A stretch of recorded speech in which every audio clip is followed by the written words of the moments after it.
어, 2023년 12월에 많은 신문사의 기사에 이 한 줄이 제목으로 실렸습니다. 10명 중 4명은 죽기 전에 암 걸린다. 이게 무슨 장난하는 것도 아니고 어떻게 이런 도발적인 제목이 있는가 하는데, 사실은 이것은 정말 진지한 그런 제목입니다. 이 보건복지부와 중앙암등록본부가 한 발표를 이제 참고로 해서 나온 건데, 우리나라 국민의 기대 수명이 83.6세인데요. 83.6세까지 생존할 경우 암에 걸릴 확률이 38.1%인 것으로 분석됐다고 이렇게 발표를 하고 있습니다. 38.1%요. 그러면 이렇게 되면 암은 누구에게나 찾아오는 겁니다. 암이라는 엄청난 질병이 흔한 질병이 됐다는 겁니다. 누구라도 걸리는 그런 흔한 질병이 되었다는 그런 아이러니한 뉴스를 듣게 되었습니다. 실제로 이게 기사에서만 우리가 볼 수 있는 게 아니라 우리 주변에서도 너무나도 많이 볼 수 있지 않습니까? 우리 주변에서 한 가정에 한두 명 이상은 다 암에 걸린 사람들이 있지 않습니까? 그래서 많은 사람들이 단순히 나 암 걸렸다고 하면 놀라지 않게 되는 그런 상황이 지금 우리의 현실이 되었습니다. 제가 어느 날 하루가 굉장히 좀 어떤 예전에 있던 교회에서 한 여자분이 굉장히 화가 나 있는 것을 보게 되었습니다. 그분을 찾아가서 왜 이렇게 화가 나셨냐고, 무슨 일 있으시냐고 물었더니 그분께서 이제 자신의 이야기를 해주시는데, 자신이 방금 갑상선 암에 걸렸다는 소식을 들었다고 했습니다.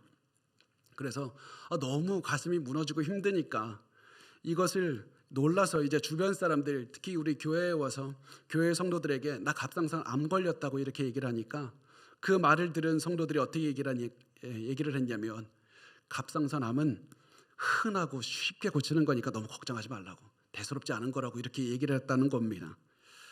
이 얘기를 들은 이 여자분이 너무 화가 났습니다. 아니, 나는 암 걸렸다는 사실 자체가 얼마나 힘들고 답답한데 저 사람들은 자기 일 아니라고 그렇게 질병에 대해서 쉽게 얘기할 수가 있느냐, 그렇게 가볍게 그냥 쉽게 고치는 거라고 얘기하는 거 보니까 너무 화가 났다는 겁니다.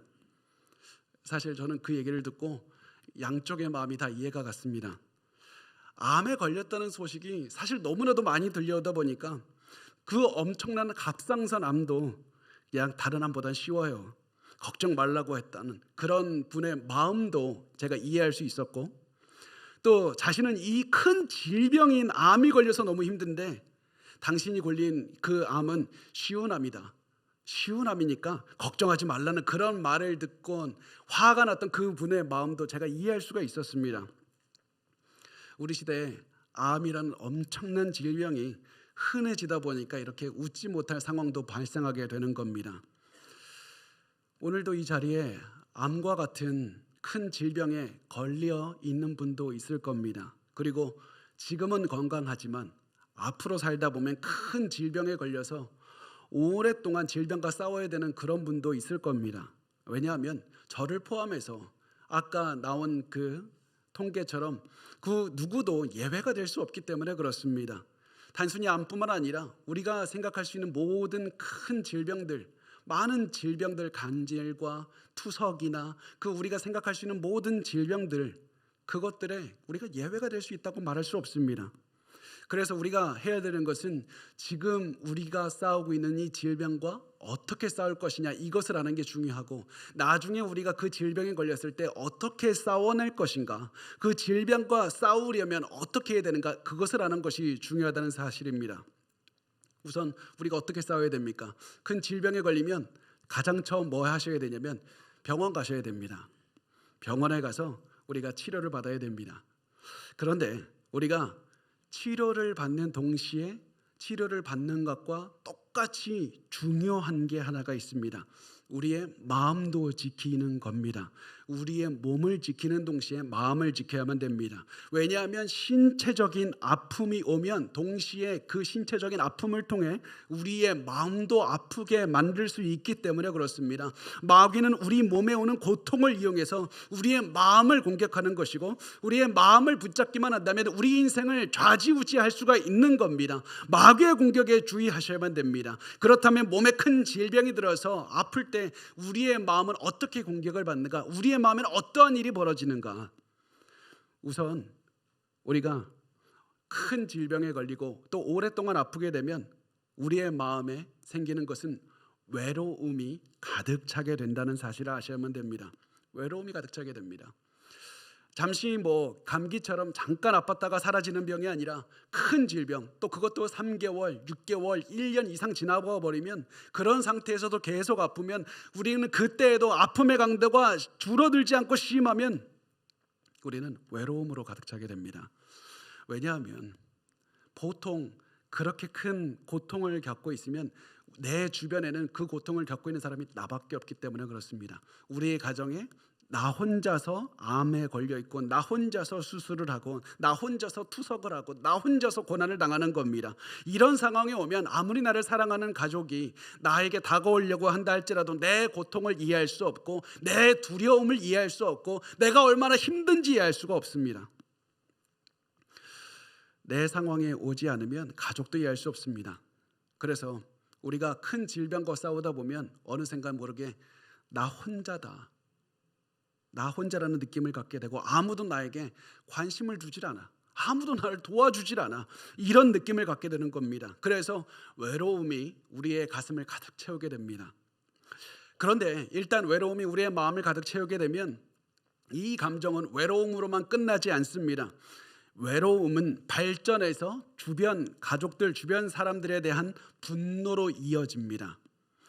내 가족, 내 친구들, 내가 사랑하는 사람들은 왜 내 마음을 몰라주고 왜 나를 도와주지 않느냐는 마음으로 분노하게 됩니다. 내가 당신들을 위해서 얼마나 노력했는데, 왜 고생했는데, 왜 내가 힘들 때 당신들은 내 고통을 몰라주고 왜 나를 도와주지 않느냐고 하면서 분노하는 겁니다. 그리고 이런 분노가 우리의 마음을 가득 채우게 되면 어떤 일이 벌어지냐면, 주변의 그 모든 사람들을 분노의 마음으로 바라보게 되고, 그 모든 사람들의 말과 행동을 왜곡하게 됩니다. 가족들이나 주변 사람들이 아무리 사랑하는 말을 한다고 하더라도 들리지 않습니다. 좋게 들리지 않습니다. 왜곡하게 됩니다. 생각 없이 나에게 하는 말도 오해해서 내가 혼자 상처받게 됩니다. 그리고 그 상처를 곱시다 보면 나에게 건강의 무리가 더 크게 오게 되는 겁니다. 그리고 이렇게 상황이 이제까지 오게 되다 보면 이제 주변에 있는 모든 사람하고 나하고 이제 담을 쌓고 격리하게 되고, 나는 내 가슴 속으로 숨어 들어가게 됩니다. 그리고 이 질병이 오래되면 오래될수록 우리는 더욱더 마음 문을 닫고 더 숨어 들어가게 되는 겁니다.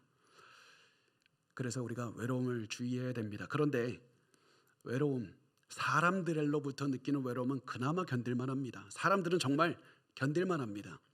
그런데 우리가 더욱 괴롭게 하는 게 무엇이냐면 하나님으로부터 느끼는 외로움과 단절감입니다.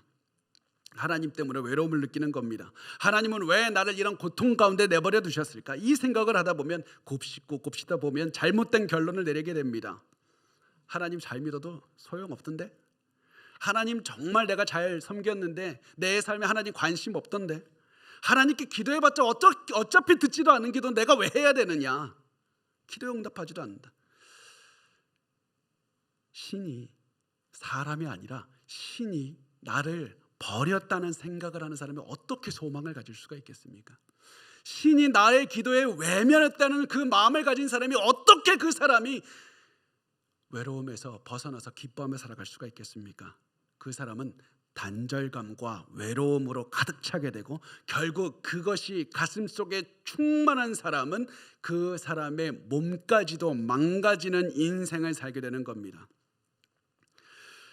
이렇게 해서 우리가 외로움으로 가득 차게 되는 것이 큰 질병에 걸리면 한 가지 생기는 영향이고, 큰 질병이 우리의 마음을 망가뜨리는 두 번째 또한 방법이 있는데요, 그게 우리의 가슴속에 죄책감을 주는 겁니다. 죄책감을 주는 것.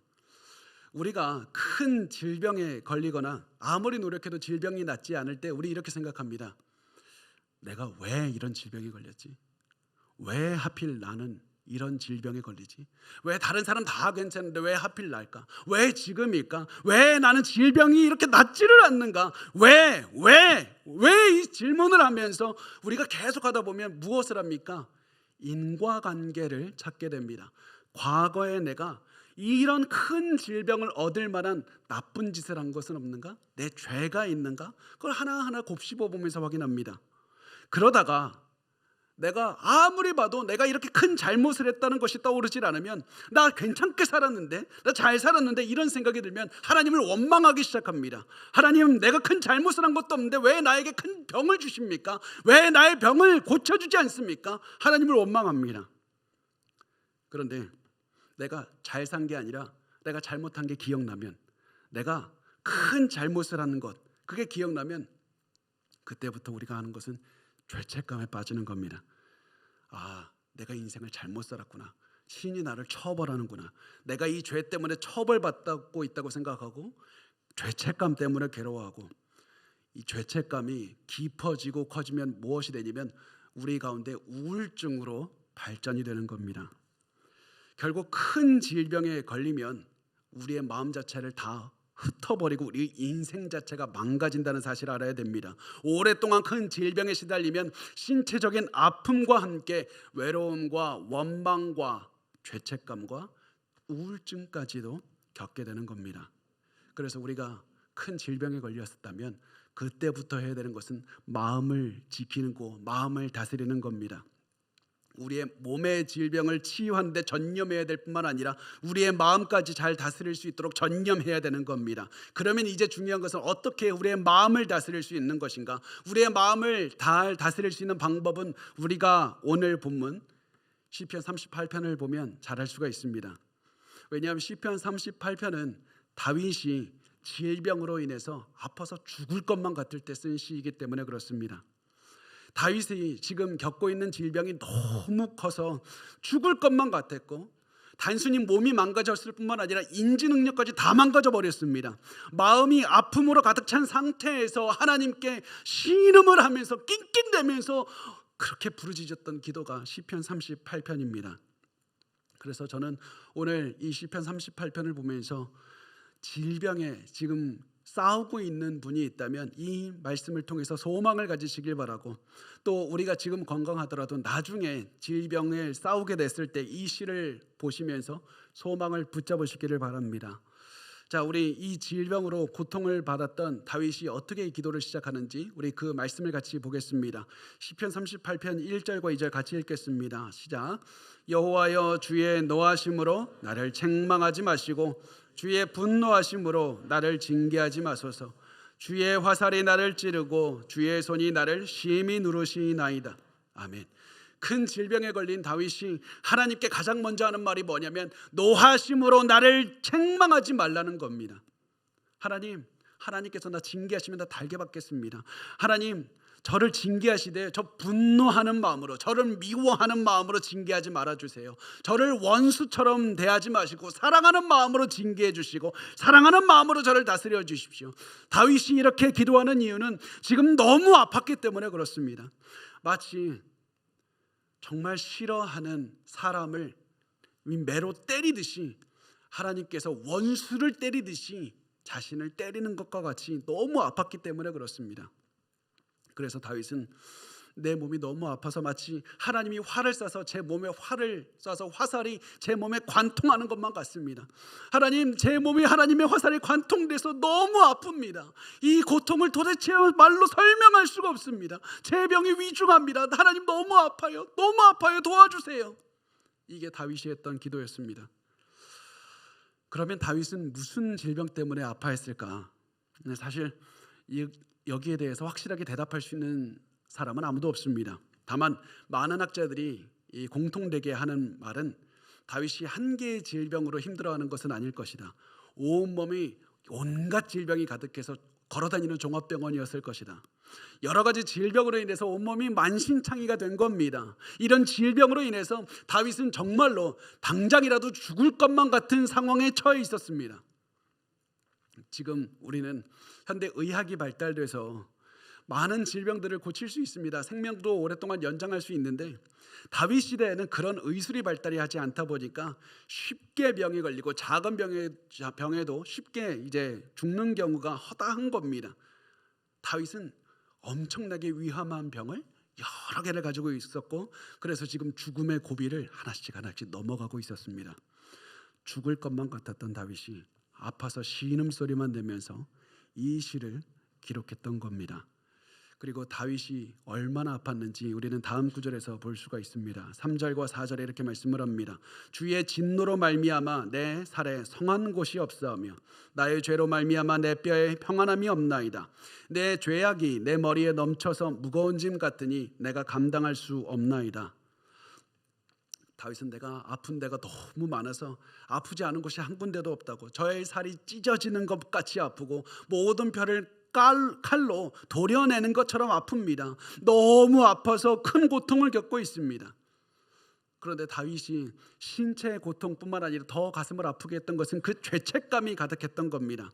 이렇게 큰 병이 자신의 죄 때문에 생겼다는 죄책감이 다윗의 마음에 가득했습니다. 내가 죄를 지었기 때문에 그 죄의 대가로 하나님께서 나에게 큰 병을 주셨습니다.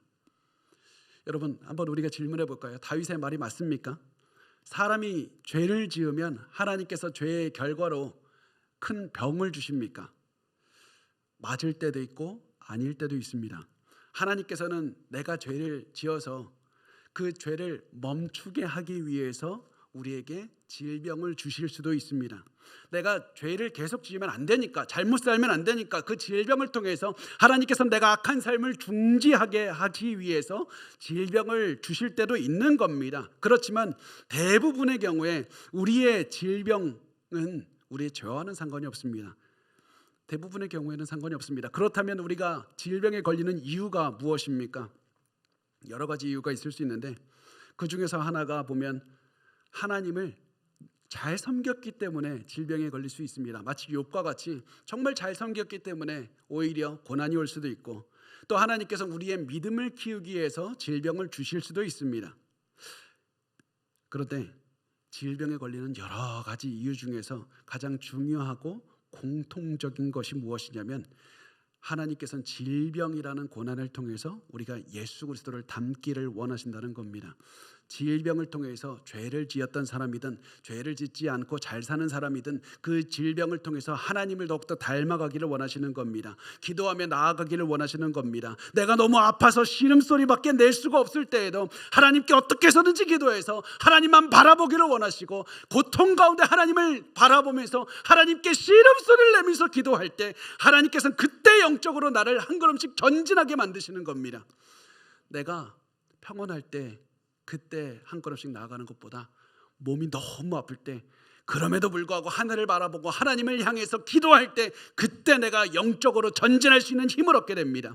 이것이 우리가 아플 때 보여야 되는 반응이고, 이것이 다윗이 죽을 것만 같을 때 보였던 반응이었습니다. 다윗은 무슨 죄 때문에 무슨 질병을 겪고 있었는지 우리는 알 수가 없습니다. 다만 우리가 알 수 있는 것은 다윗은 실제로 죄를 지었고 그 죄 때문에 하나님께서 질병을 주셨다는 겁니다. 다윗은 자신의 잘못으로 인해서 지금 고통을 겪고 있었습니다. 그런데 이때 다윗은 하나님, 내가 죄를 진 게 이렇게나 큽니까? 나 왜 이렇게 오랫동안 아프게 합니까? 그렇게 원망하지도 않았고 자기 연민에 빠지지도 않았습니다. 다윗이 했던 건 솔직하게 나 죄 졌습니다. 하나님, 근데 나 너무 아파요. 이 기도였습니다. 솔직하게 기도한 겁니다. 하나님, 나 죄 졌습니다. 내 죄를 용서하시고 나에게 자비를 내려주셔서 이 고통에서 나를 건져달라고 기도했을 뿐입니다. 다윗은 거창하게 기도하지 않았고 자기의 있는 모습 그대로 하나님 앞에 나아가서 도움을 요청했습니다. 그리고 이렇게 할 때 다윗은 한 걸음씩 전진할 수가 있었다는 겁니다. 우리도 고통 때문에 힘들 때, 질병 때문에 힘들 때 원망하고 싶을 겁니다. 자기 연민에 빠져서 나는 왜 이렇게 인생을 살지? 딴 사람들 다 잘 사는 것 같은데.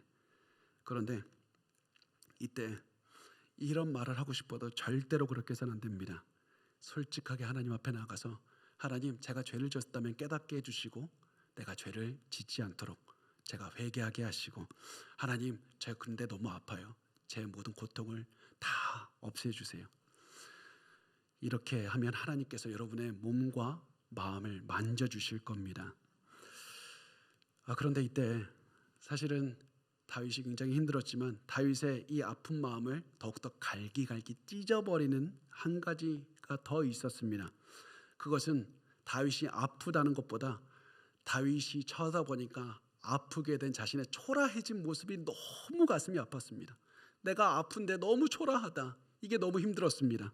그게 5절에서 8절까지 나오는데요. 내 상처가 썩어 악취가 나오니 내가 우매한 까닭이로소이다. 내가 아프고 심히 구부러졌으며 종일토록 슬픔 중에 다니나이다. 내 허리에 열기가 가득하고 내 살에 성한 곳이 없나이다. 내가 피곤하고 심히 상하였음에 마음이 불안하여 신음하나이다. 다윗이 이렇게 말합니다. 내 몸 전체가 아파서 나 죽을 것만 같아. 나 지금 살아있는 것 자체가 너무 힘이 듭니다. 숨 쉬는 것조차 힘들어요. 그런데 이것보다 내가 더 힘든 것은 무엇이냐면 하나님, 내 몸에서 냄새가 나요. 내 몸에서 냄새가 나요. 내 질병 때문에 내 몸에서 악취가 납니다. 여러분, 다윗의 마음이 이해가 갑니까? 다윗이 이렇게 말하는 겁니다. 나 젊고 나 건강했을 때 나 아름답고 당당해서 내가 다니면 몸에서 향기가 났습니다. 그런데 지금 질병에 걸리니까 내 몸에서 숨기고 싶어도 숨길 수 없는 악취가 납니다. 내가 악취가 나서 주변 사람들이 나를 지나갈 때마다 코를 막아요. 너무 수치스럽습니다. 너무 괴롭습니다. 그런데 이런 자신의 모습이 너무 수치스러웠는데 더 다윗의 마음을 괴롭게 했던 것이 내가 이것에 대해서 할 수 있는 게 아무것도 없다는 겁니다. 내 질병 때문에 내가 할 수 있는 게 아무것도 없어요.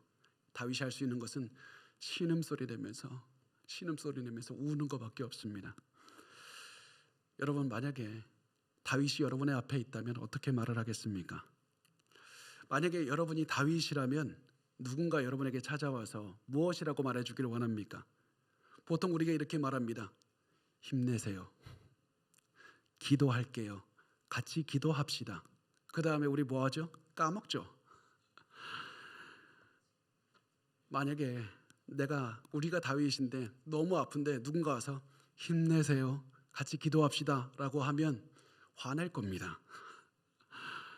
평소에는 기도하라는 말 들으면 그럴 수 있지.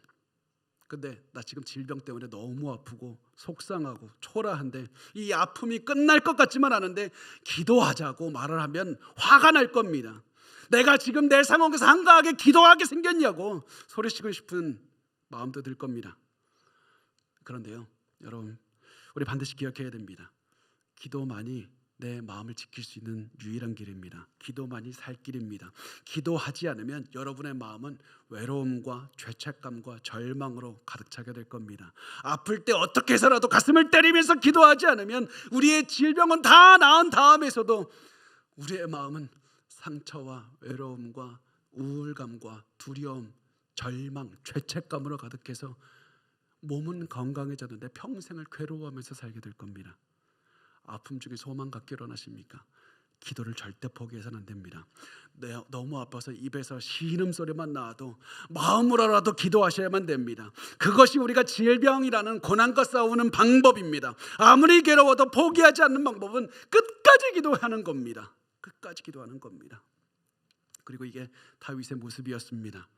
지금까지 다윗이 기도한 게 뭐냐면 하나님, 나 몸이 아파요. 나 죽을 것 같아요. 나 너무 괴로워요. 이 얘기만 했습니다. 자신의 몸이 얼마나 아프고 힘든지 얘기했습니다. 그런데 다윗은 정신을 차립니다. 내가 여기에서 멈추고 있으면 안 된다. 그러면서 자신의 모든 힘을 끌어올려서 시선을 하나님께 돌리고 하나님께 소리치면서 기도를 합니다. 9절에 이렇게 기도하고 있습니다. 우리 9절 같이 읽겠습니다. 시작. 주여, 나의 모든 소원이 주 앞에 있사오며 나의 탄식이 주 앞에 감추이지 아니하나이다. 아멘. 다윗이 고통 중에 하나님을 바라보고 소리칩니다. 하나님만이 나의 소망이 되십니다. 비록 저는 완전히 약해져서 부서져 버렸습니다. 제 입에서는요, 신음소리, 한숨소리밖에 안 나요. 말이 나오지가 않아요. 그런데 저 이 약해진 몸을 붙들고 하나님께 나아갑니다. 내 죄가 있다는 건 나 숨기지 않습니다. 내가 하나님께 나아갑니다. 내 인생을 아시고 내 죄를 아시고 내 부끄러움을 아시고 내 나약함을 아시고 내 신음소리를 들으시는 하나님, 내 기도를 들어주시옵소서. 지금 내 마음은 기도하고 있지만 말이 나오지가 않아요. 너무 아파요. 그래서 신음소리와 흐느끼는 소리밖에 나오질 않지만은 하나님께서는 내 신음소리, 흐느끼는 소리조차 내 기도로 들으실 줄 믿습니다. 다윗은 이렇게 하나님께 기도하면서 한 발자국 한 발자국씩 절뚝이면서 걸어갑니다. 그러면서 다리가 힘이 없어서 쓰러지면 또다시 어떻게 해서라도 기어서라도 걸어갑니다. 이것이 다윗이 영적으로 성장할 수 있었던 능력의 그런 비결이었습니다. 질병의 고통 중에 하나님을 바라보고 하나님께 소리칠 때마다 영적으로 한 걸음씩 걸어갈 수가 있었다는 사실입니다. 그리고 이것이 하나님께서 우리에게 원하시는 겁니다. 하나님께서는 다윗의 죄 때문에 질병을 주셨지만 질병을 통해서 하나님의 성품을 담기를 원하셨고, 하나님의 성품을 담는 것은 고통 가운데에서 하나님을 바라보고 기도할 때 얻을 수 있었습니다. 여러분도 영적으로 성장하기를 원하십니까? 삶이 바뀌기를 원하십니까? 고통 속에서 하나님을 바라보셔야만 됩니다. 아무리 몸과 마음에 힘이 없어도 주여 이렇게 외치면서 하나님 바라보고 소리치시면서 기도하셔야만 됩니다. 그렇게 하면 하나님께서 우리의 마음에 힘을 주시고 마음도 지켜주실 것이고 몸도 회복하게 해주실 줄 저는 믿습니다. 사실 이 정도 기도했으면, 하나님 다윗 이 정도 기도했으면 그냥 고쳐주시죠. 이 정도 기도했으면 대단하게 기도한 건 아닙니까? 질병 좀 고쳐주시면 좋지 않습니까? 그런데 하나님은 다윗의 질병을 이렇게 기도해도 고쳐주지 않습니다. 다윗은 여전히 아팠고 여전히 질병의 고통과 싸웠습니다. 왜 그랬을까요? 왜 하나님 안 고쳐줍니까? 언제까지 질병과 싸워야 됩니까?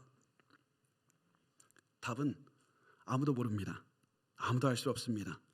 우리가 아는 것은 그 질병의 끝을 아시는 분이 하나님이시고, 그 질병의 끝을 아시는 하나님은 우리의 사랑하는 아버지가 되신다는 사실, 우리는 그거밖에 모르는 겁니다. 하나님께서 우리를 위해서 가장 좋은 선택을 하셨다는 사실을 믿고, 우리에게 질병이 있으면 그 질병을 품고 그 질병에 있는 현실을 살아내는 겁니다. 믿음을 가지고 기도하면서 질병과 매일매일 싸워내는 겁니다. 그런데 이렇게 싸울 때 질병만 해도 너무 힘든데 우리를 더 힘들게 하는 것들을 바라보게 됩니다. 더 힘들게 하는 것들이라고 표현해 버렸네요. 더 힘들게 하는 사람들이 때로는 것들로 변하기도 합니다. 그 다윗을 힘들게 하는 사람들을 만나게 되는데요, 그 사람들에 대해서 10절과 11절에 이렇게 말씀을 합니다. 내 심장이 뛰고 내 기력이 쇠하여 내 눈의 빛도 나를 떠났나이다. 내가 사랑하는 자와 내 친구들이 내 상처를 멀리하고 내 친척들도 멀리 섰나이다. 다윗의 마음을 찢어버리는 사람들이 자신이 평소 사랑했던 가족들, 친척들, 친구들이었습니다.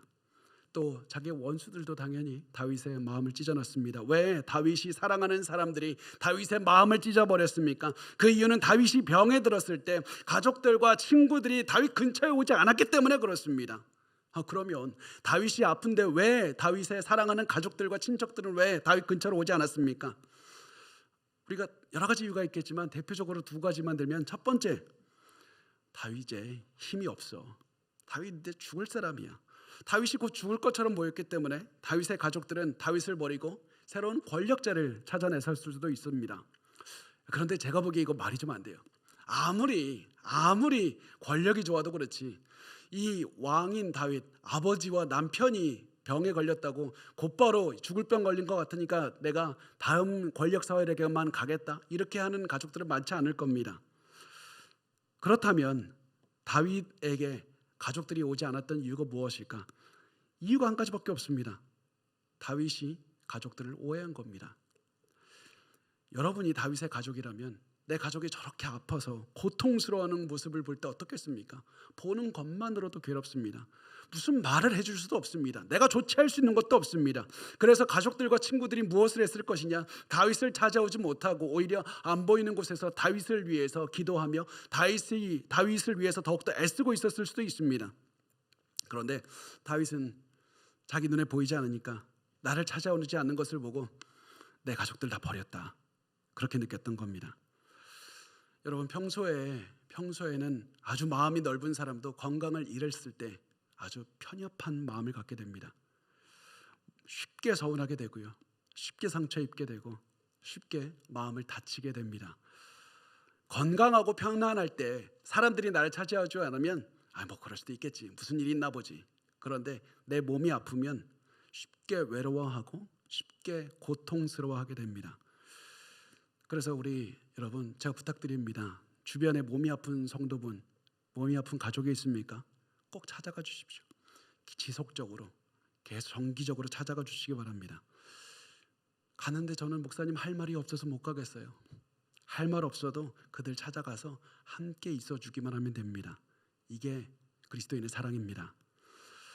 우리가 해야 되는 사랑은 화려한 언변으로 위로하고 기적으로 당장 그 모든 질병을 고쳐주는 것이 아닙니다. 우리가 하는 사역이 무엇이냐면, 사람이 가장 힘들어할 때 그 사람과 같은 시간에 같은 공간에서 아무 말도 하지 않고 같이 있어주는 겁니다. 몸이 아파서 괴로워하는 사람을 찾아가서 같이 있어주고, 마음이 아파서 괴로워하는 사람과 같은 공간에서 있어주는 겁니다. 그렇게 해서 우리는 우리의 부모, 자식, 형제, 자매들 질병과 싸우고 있을 때 절대 혼자 두지 마십시오. 그 사람이 가장 괴로워하는 그 장소에 같이 있는 것, 그거 하나만으로도 그들에게는 힘이 되는 겁니다.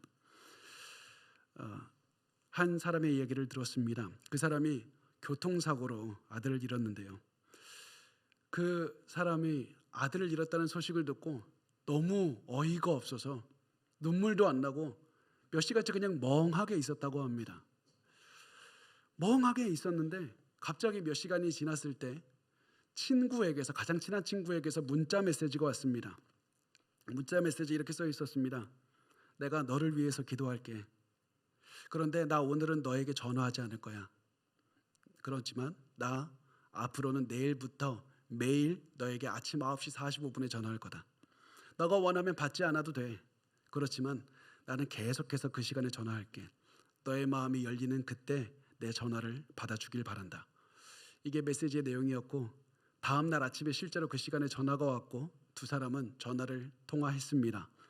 그리고 그 분은 이렇게 얘기를 합니다. 그 이후로도 9개월, 9개월 동안에 그 친구는 같은 시간에 계속해서 전화했고, 두 사람은 많은 대화를 나눴고, 그 전화 때문에 나는 너무나도 많은 위로를 받았다고 말을 합니다. 여러분, 우리가 해야 되는 사역은 그냥 그 시간에 그 자리에 있어주는 겁니다. 그게 우리가 할 수 있는 가장 큰 사랑입니다. 다윗이 원한 게 바로 이 사랑이었습니다. 그런데 다윗은 이것을 받을 수가 없었습니다. 가족들은 멀리 있다고 느꼈습니다. 그런데 다윗을 더욱더 힘들게 한 게 뭐냐면, 가족들이 떠난 자리에 적들이 더 가까이 있다, 이런 마음이었습니다. 12절부터 14절까지 말씀을 합니다. 내 생명을 찾는 자가 올무를 놓고 나를 해하려는 자가 괴악한 일을 말하며 종일토록 음모를 꾸미오나 나는 못 듣는 자같이 듣지 아니하고 말 못하는 자같이 입을 열지 아니하오니 나는 듣지 못하는 자 같아서 내 입에는 반박할 말이 없나이다. 다윗이 아파서 힘이 하나도 없는데 이때 다윗이 아픈 것을 노려서 오히려 다윗에 대한 악의적인 소문을 퍼뜨리고 다윗을 죽이려는 음모를 꾸미는 사람들이 있었습니다. 이때 다윗은 억장이 무너지는 것 같았습니다. 너무 억울했습니다.